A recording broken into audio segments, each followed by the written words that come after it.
mañana con exactamente 39 minutos. Estamos de vuelta acá en Radio Análisis y saludamos de inmediato al investigador de Fundación Sol, sociólogo Benjamín Sáez. ¿Cómo estás, Benjamín? Muy buenos días.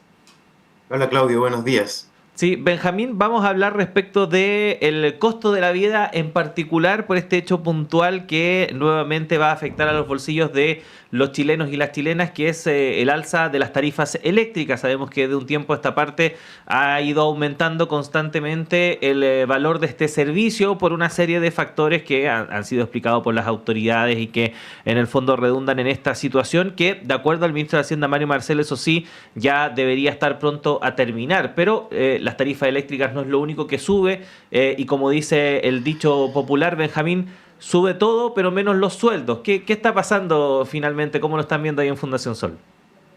Sí, justamente, bueno, es importante poner esto en contexto porque venimos justamente de lo que se entiende como un descongelamiento de las tarifas. Recordemos que para un poco antes de lo que se conoce como el estallido social, ¿verdad? Recordemos en octubre, eh, se anunció un alza en las tarifas eléctricas que iba a ser cercana, un poco superior al 9%. Y bueno, una vez que se produce toda esta seguidilla de protestas, manifestaciones, como una medida, ¿no?, de contener el descontento en ese momento, el gobierno del expresidente Piñera impulsa una medida de congelamiento de las tarifas. Este congelamiento llevó a acumular una deuda con las generadoras eléctricas superior a los 6.000 millones de dólares, que es de alguna u otra forma lo que actualmente se está saldando como deuda, que va a estar hasta, digamos, se estima que puede llegar a ser pagada totalmente hacia el año 2035. Entonces, es una deuda relevante, ¿no? Y que el impacto directo que tiene a nivel de los hogares se puede observar muy fuertemente el último año, ya que este descongelamiento en realidad se comenzó a activar desde mediados de junio de 2024. Si vemos, por ejemplo, lo que costaba una tarifa a principios del año 2024 para un hogar, ¿no?, en el consumo domiciliario, y lo que cuesta hoy, luego de, digamos, una vez que se concrete esta alza, los hogares podrían estar experimentando un aumento de tarifa del orden del 60% en poco más de un año. Es decir, si alguien pagaba 30.000 pesos de electricidad, podría terminar pagando, ¿no?, con esta última alza anunciada, cerca de 48.000 pesos. Por lo tanto, es una alza que tiene un impacto directo en la economía de los hogares. Ahora, En este Benjamín... caso, Claudio, disculpa, solo para agregar un dato, la última alza que estamos comentando ahora en realidad proviene de lo que es el ajuste del precio del dólar. Por lo tanto, en realidad no es una alza asociada a este descongelamiento, sino que se viene a añadir por sobre, ¿no?, este proceso de descongelamiento, un alza que tiene que ver con el aumento en el precio del dólar. Ujú.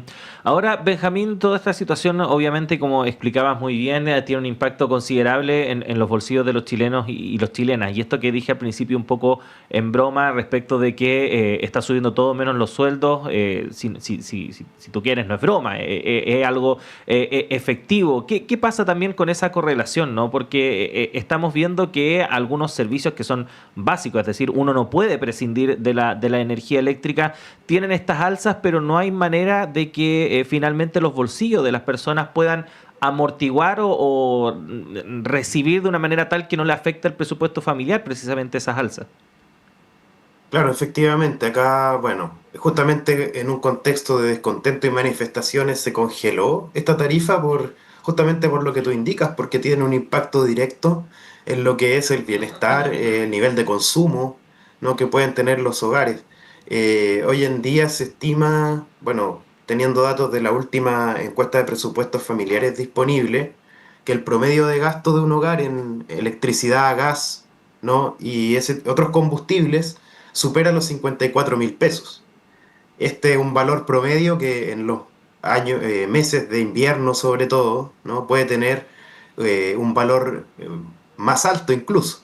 Entonces, si uno contempla vivienda, agua, electricidad, gas, combustible, ¿no?, estos gastos básicos de los hogares, podemos observar que el promedio de gasto en las capitales regionales supera los 260.000 pesos por este concepto, ¿no? Entonces, es sin duda un componente relevante y sobre todo en los quintiles de menores ingresos.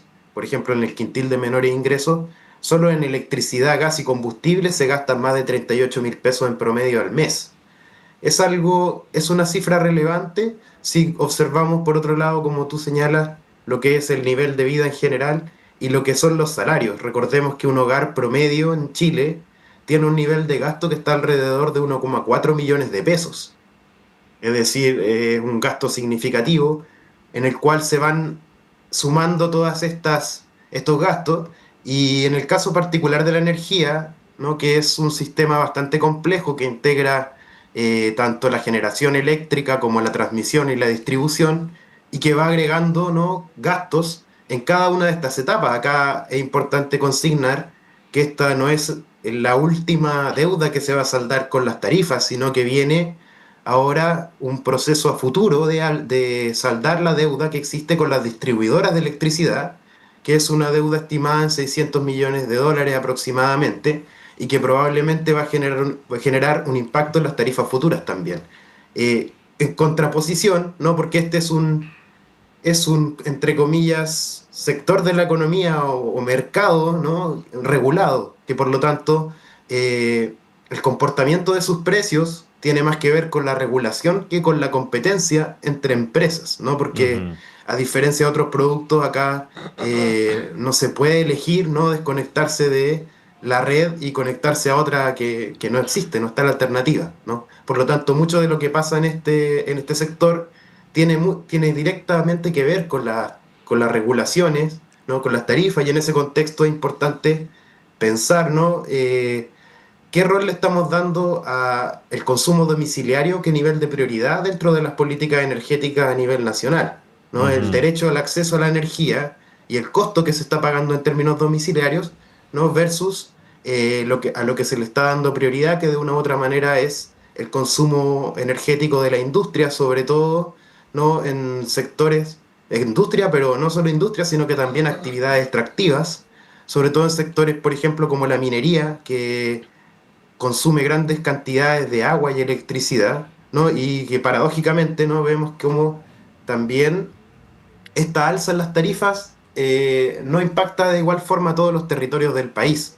En regiones, justamente, por ejemplo, una región de alta actividad minera como es Antofagasta, esta alza, ¿no? que estamos comentando de 7,1% podría superar el 11%, por ejemplo, dado que estas tarifas además no son homogéneas en términos territoriales. Por lo tanto, acá hay sin duda un problema de fondo, ¿no? que nos trae a colación esta alza específica que tiene que ver con cómo se regula, ¿no? el sector eléctrico, cómo se garantiza el derecho al acceso a la energía y por otro lado, lo que está pasando en términos de lo que es el mundo del trabajo, ¿no? y cómo existen muy pocas herramientas para contrarrestar el alza del costo de la vida, que es un poco Ujú. lo que tú nos comentabas al principio, Claudio, que todo sube, ¿no? en cierta forma, muy rápido, ¿no? los costos, los gastos de los hogares, sin embargo sus salarios no crecen a la misma velocidad. Ujú. Entonces, vemos rápidamente cómo se trasladan ciertos costos a los hogares, a los consumidores, ¿no? Pero la capacidad económica, los salarios, ¿no? con los que se financia ese gasto, lamentablemente no acompañan siempre. Recordemos que prácticamente es solo un 10% de la población el que está cubierto por algún tipo de contrato colectivo que pueda negociar, e incluso en esos casos el reajuste del IPC no es un piso de la negociación colectiva, quiere decir que incluso sindicatos que han logrado esta conquista la pueden perder al momento de volver a negociar. Entonces Ujú. también acá hay una normativa laboral, ¿no? que no está protegiendo la capacidad de consumo de los hogares en la medida que el alza de los salarios respecto al costo de la vida es algo que no está garantizado lamentablemente mediante los mecanismos de negociación, que es lo que uno debería esperar por ejemplo, cuando existe una negociación a nivel sectorial o negociaciones que permiten destacar o hacerse cargo de las diferencias regionales, que por ejemplo puedan responder los salarios a lo que es el costo de la vida en cada territorio, en cada lugar. Ujú. Benjamín, por último, pasando a una situación más macro, la electricidad era un servicio que hasta hace un tiempo, que hay que reconocerlo, cada vez más lejano, por lo menos en uno de sus puntos dentro de la cadena productiva, que era la distribución, era público. Se licitó posteriormente y ahora finalmente la tarea de la distribución pasó a manos de privados. ¿Qué tanto podría cambiar el escenario, por ejemplo, respecto de estas alzas si es que efectivamente hubiese un actor estatal dentro de esta cadena, por así decirlo, de generación y distribución presente? ¿Qué podría ocurrir en ese sentido? Bueno, lo primero que es relevante de considerar cuando ingresan agentes privados, ¿no?, a este tipo de negocios, es que se asegura una tasa de ganancia, ¿no? Hay en el costo del servicio, ¿no? Se asegura de una u otra manera el interés de lucrar, ¿no?, que tienen estas compañías sobre lo que, reiteramos, puede ser entendido, ¿no?, como un derecho básico hoy en día. Hay gente que incluso hemos visto cómo ha pasado con los cortes de electricidad, ¿no?, que su vida depende de forma muy directa de este suministro, de este servicio, pero también, digamos, en casos menos dramáticos, ¿no?, que es lo que es la electrodependencia, las actividades económicas de los hogares, ¿no?, de pequeños negocios, emprendimientos también, está derechamente, ¿no?, ligada a este servicio. Hoy en día, incluso dado lo que está ocurriendo en términos de, por ejemplo, teletrabajo, ¿no?, actividades telemáticas, se hace también un servicio que es cada vez más estratégico, ¿no? Y resulta paradójico que un país, ¿no?, que está definiendo una estrategia de transición energética y de una estrategia nacional que va a promover, ¿no?, la generación de hidrógeno verde, de cambios para la electromovilidad, en la cual supuestamente el país va a tener un rol a nivel internacional, ¿no?, que en todo ese contexto esté fuera de la discusión, ¿no?, cómo vamos a mejorar el acceso a la energía, a la electricidad, como por ejemplo vamos también a avanzar en tarifas más asequibles para los hogares. Y en ese contexto es relevante nuevamente considerar que todo lo que estamos viendo a nivel internacional, ¿no?, va a tener una repercusión directa en términos de lo que son las tarifas. Solo por efecto dólar hoy en día estamos viendo un efecto, pero además está todo este otro efecto relacionado con eh, lo que puede hacer el precio de los combustibles a nivel global. Recordemos que Chile, si bien se ha planteado esta ruta de transición, ¿no?, en cierta forma hoy en día continúa dependiendo en una medida importante de combustibles fósiles. Por lo tanto, creo que acá se nos está planteando una paradoja, ¿no?, de un plan muy completo, que se está haciendo un llamado, ¿no?, al país, al sector público y el privado, de avanzar en una reconversión, transformación de la matriz energética, pero parece que estar mucho más orientado hacia la gran empresa y la exportación que hacia algo que pueda tener impacto en la calidad de vida de los hogares, que es lo que uno esperaría, ¿no?, de un país que se quiere posicionar como líder en energías limpias, ¿no? No puede descuidar de esa discusión lo que es el costo y el acceso de los hogares a esa energía. Y nos parece que ese punto, en cierta forma, está muy relacionado con cuál es el rol que le cabe al Estado, ¿no?, en este tipo de sectores, que son sectores donde en realidad la capacidad de que el sector privado pueda generar tarifas más contenidas, ¿no?, o entregar un servicio de mejor calidad, ¿no?, en relación a algo que no se encarezca completamente y permanentemente en el tiempo, vemos que está un poco en entredicho y en ese sentido está siendo ineficiente el rol que está teniendo el Estado porque está subsidiando, ¿no?, por ejemplo, para que las diferencias en términos regionales no sean tan fuertes, ¿no? El Estado entra con subsidios a las tarifas que se escapan, ¿no?, hasta un cierto punto por sus costos locales, ¿no?, por Ujú. elementos que encarecen la distribución, la transmisión.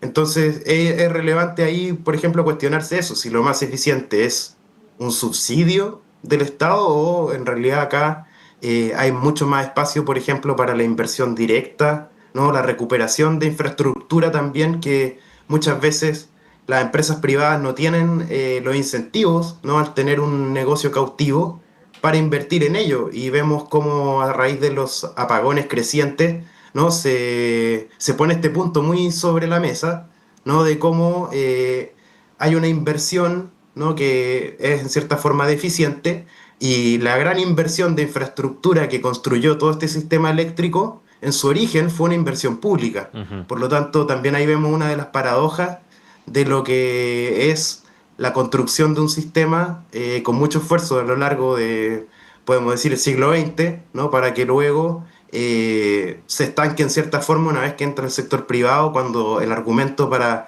que participen estas empresas es todo el contrario. Se supone que son las empresas que saben de innovación, ¿no? Que van a mejorar las condiciones del servicio. Sin embargo, vemos que más bien es un traje a la medida de la gran empresa y tiene muy pocos beneficios para los hogares. Ujú. Bueno, Benjamín, sin duda alguna un tema que tiene muchas aristas. Aquí abordamos solo algunas, así que más adelante vamos a requerir de tu ayuda y de todo el equipo de la Fundación para seguir entendiendo este y otros temas que están marcando la agenda. Así que muchas gracias, Benjamín, que estés bien. Gracias, Claudio. Un saludo para ella. Gracias. 9:55 y con esta conversación despedimos esta edición de Radio Análisis en este día jueves 15 de mayo. Gracias por habernos acompañado. La invitación es a que siga junto a todas las plataformas de Radio Universidad de Chile.